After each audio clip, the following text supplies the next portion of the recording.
सकाळी बोलत असताना आमदारांवर हल्ले आणि खालच्या दर्जाचं राजकारण हे भारतीय जनता पक्षाचे सरकार आल्यापासून हे सुरू झालेलं आहे असे मुक्ताफळ या संजय राजाराम राऊतनी उद्गारले। आता गजनी झालेला आणि उद्धव ठाकरेचा ज्यांना इतिहास माहित नाही तो त्या अशा पद्धतीचा आरोप अन्य लोकांवर करू शकतो। उद्धव ठाकरेंनी शिवसेनेमध्ये असताना हिंदू हृदय सम्राट बाळासाहेब ठाकरे जिवंत असताना आपल्या स्वतःच्या स्वार्थापोटी महत्वाकांक्षामुळे शिवसेनेतल्या किती स्वपक्षीय नेत्यांच्या गाड्या फोडायला लावल्या, त्यांची घरं जाळायला लावली, जिल्हा प्रमुखांचे किती घरं उद्ध्वस्त केली ह्याची यादीच आम्ही महाराष्ट्रासमोर देऊ शकतो।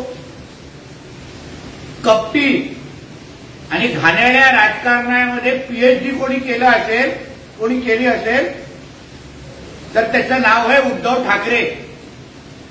म्हणून भारतीय जनता पक्षावर अशा पद्धतीची टीका करण्या अगोदर तुझ्या मालकाचा पहिला इतिहास तपास। किती शिवसेनेच्या स्वपक्षीय नेत्यांना मारून टाकायचं, सुपाऱ्या द्यायच्या, त्यांचं घरं उद्ध्वस्त करायचे, त्याचबरोबर त्यांना त्रास द्यायचा, अशी असंख्य उदाहरणं उद्धव ठाकरेच्या संदर्भात आम्ही नावासकट देऊ शकतो। म्हणून भारतीय जनता पक्ष कायदा सुव्यवस्था स्वपक्ष आणि मित्र पक्षाच्या कार्यकर्त्या आणि आमदारांच्या हल्लेचा आरोप तू आमच्यावर टाकू नकोस। पहिले तुझ्या मालकाला गंगेमध्ये स्नान करायला सांग, त्याचं पहिले कुंडली, त्याचा पहिला इतिहास तपास आणि मग आमच्यावर बोलण्याची थोडी हिंमत दाखव। बोला। ज्या पद्धतीने दाऊद इब्राहिम त्याच्या मुंबईतल्या टोळ्या चालवतो किंवा छोटा शकील टायगर मेमन हे मुंबईत अंडरवर्ल्डच्या टोळ्या चालवतात किंवा चालवत होत्या, त्याच पद्धतीने हे सरकार म्हणजे एक टोळी आहे आणि सध्याचा त्या टोळीचे प्रमुख दिल्लीमध्ये बसले आहेत संजय राऊत।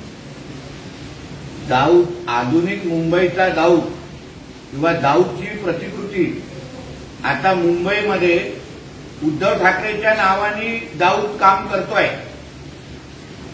दाऊदच्या विचाराचे सगळे जिहादी ज्यांनी मुंबईला उद्ध्वस्त केले, ज्यांनी मुंबईमध्ये बॉम्बस्फोट घडवले, ज्यांनी मुंबईमध्ये ड्रग्सचा आणि अन्य अंमली पदार्थाचा व्यापार केला, त्या सगळेचे सगळे आम्ही ऐकलं मातोश्रीवर उद्धव ठाकरेला शुभेच्छा देण्यासाठी यावेळी वाढदिवसाला तिथे होते। म्हणून दाऊद आणि छोटा शकीलचा आता तिसरा पार्टनर किंबहुना बिझनेस पार्टनर ह्याचं नाव आता उद्धव ठाकरे म्हटलं तर ते चुकीचं ठरणार नाही। म्हणून मुंबईमध्ये आज जे काही जिहादी, अतिरेकी आणि ह्या लोकांच्या अंडरवर्ल्डच्या ज्या ऍक्टिव्हिटीज होत आहेत ते उद्धव ठाकरेच्या आशीर्वादाने चालले आहेत का, हा प्रश्न विचारण्याची वेळ आता आलेली आहे। मातोश्रीवर 27 जुलैला उद्धव ठाकरेच्या वाढदिवसाला कोण कोण आले, त्याच्यामध्ये किती अंडरवर्ल्डचे लोक होते, किती गँगवॉरचे लोक होते, किती अंमली पदार्थाचे डीलर होते, ह्याचे थोडा तपास पोलिसांनी केला तर अर्धा अंडरवर्ल्ड तुम्हाला 27 जुलैला यावेळी मातोश्रीवर दिसलं असतं। शिवसेना उद्धव ठाकरे मशाल चिन्हावर महाराष्ट्रातल्या आणि देशातल्या सर्व निवडणुका लढवेल। या मशाल चिन्हाने महाराष्ट्रातल्या भारतीय जनता पक्षाच्या खुर्चीला, लोकसभेला आग लावली असं संजय राऊत म्हणाले। जिहाद्यांच्या हातात मशाल चिन्ह देऊन, हिंदू द्वेषांच्या हातात मशाल चिन्ह देऊन आपल्या राष्ट्राच्या विरोधात आणि डॉक्टर बाबासाहेब आंबेडकरांच्या संविधानाच्या विरोधात असलेल्या लोकांच्या हातात मशाल चिन्ह देऊन आणि एका हातात मशाल आणि दुसऱ्या हातात पाकिस्तानचा झेंडा, अशा लोकांना घेऊन अगर त्यांनी भारतीय जनता पक्षाच्या विरोधात लढून अगर त्यांना वाटतं जिंकलं असेल तर राष्ट्राच्या विरोधात सर्वात मोठी गद्दारी आणि देशद्रोही हे उद्धव ठाकरेंनी केलेली आहे. उद्धव ठाकरेच्या प्रत्येक खासदाराच्या विजय मिरवणुकीमध्ये पाकिस्तानचा झेंडा फडकवत होता. आम्ही तर आता हल्ली ऐकलेलं आहे शिवबंधन हे आता हिरवं कलरचं बांधायला लागलेलं आहे उद्धव ठाकरे मातोश्रीवर. थोडा जरा फोटो तपासा हल्ली काळात. म्हणून स्वतःनी जसं ज्याचं हिरवकरण झालेलं आहे ना त्यांनी मशाल चिन्ह पहिलं कोणाच्या हातात दिलेलं आहे,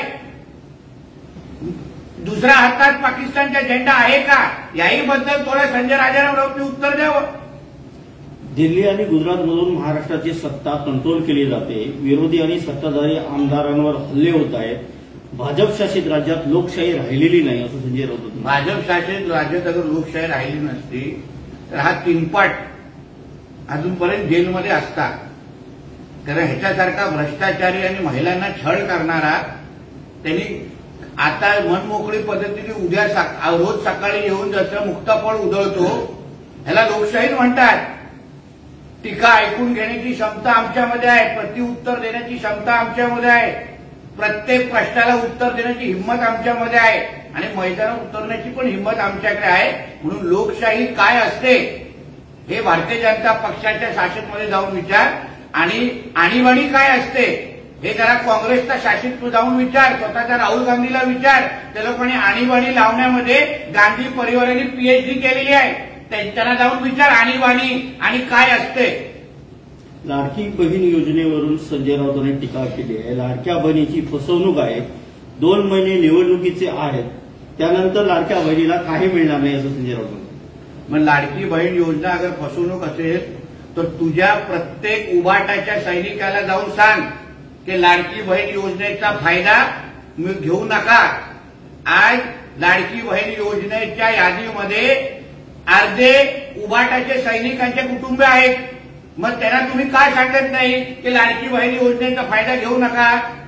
एका बाजूने लाडकी बहीण योजना व टीका करायची आणि दुसऱ्या बाजूला ह्यांचेच कार्यकर्ते त्या योजनेचा लाभ घेत असताना दिसत आहेत. म्हणून लाडकी बहीण योजनाला बंद करण्याचा कार्यक्रम ह्या उभाटा आणि महाविकास आघाडी लोकांनी चालू ठेवलेला आहे. पण ही योजना प्रत्येक माता भगिनींपर्यंत आमचं सरकार पोहोचवणार आणि ही योजना ऑक्टोबरच्या नंतर पण अजून प्रभावी पद्धतीने आम्ही राबवणार. हे खुल्या डोळ्यांनी संजय राजाराम राऊत जेलमधून बघेल एवढं मी तुम्हाला सांगतो. राहुल गांधी सरकारवर हल्ला करत आहेत, मोदी शहानं सळो की पळो करून सोडलंय, त्यामुळे राहुल गांधी व आमच्यासारख्यांना कारवाईला सामोरं जावं लागतं असं संजय राऊतांचं म्हणणं आहे. बरोबर. जे हिंदू द्वेषी आहेत राहुल गांधी संसदेमध्ये बसून आमच्या देवी देवतांचा अपमान करतात, हिंदू समाजाला नावं ठेवतात आणि त्याच राहुल गांधीची लाल करण्याचं काम हा बाळासाहेबांचा स्वतःला सैनिक म्हणून करतो. आज हिंदू हृदय सम्राट बाळासाहेब ठाकरे असते आणि त्यांनी राहुल गांधीच्या संसदेमध्ये हिंदूंच्या बद्दल भाषण ऐकलं असतं तर राहुल गांधीला कानफडीत मारण्याचं काम आमच्या बाळासाहेब ठाकरे साहेबांनी केलं असतं. म्हणून पहिलं बाळासाहेबांच्या सैनिक म्हणायचं स्वतःला बंद कर आणि मग राहुल गांधीचे गोडवे गा. विधानसभेसाठी आता भाजपचे हिंदुत्वाचे कार्ड अधिक तीव्र होणार असं संजय राऊत म्हणतात आणि येत्या काळात हिंदुत्वाच्या मुद्द्यावर राज्यात भाजप अधिक आक्रमक होणार. लव्ह जिहाद, लँड जिहाद, वोट जिहादच्या मुद्द्यावर भाजप अधिक आक्रमक होणार असं नक्की होणार. कारण का हिंदुत्व हे आमचा प्राण आहे. देशातला आणि प्रामुख्याने राज्यातला हिंदू ना अगर आम्ही आता या महाविकास आघाडीच्या वाल्यांकडून वाचवलं नाही तर महाविकास आघाडीचे लोक महाराष्ट्रातल्या हिंदूंना संपवण्याच्या तयारीमध्ये आहेत. नियोजन आखलेलं आहे. जसं लोकसभेमध्ये या जिहाद्यांनी आपली ताकद दाखवली आणि हिंदूंना त्रास देण्याचा डिवाइस सुरू केलेला आहे. तुम्ही धारावीची घटना ही खूप शिकून जाणारी आहे. ज्यांनी भूमी जिहाद, लँड जिहादच्या विरोधात ज्या विश्व हिंदू परिषदच्या कार्यकर्त्यांनी आवाज उचलला त्या कार्यकर्त्याला खेचून मारण्याचं काम या जिहाद्यांनी केलं.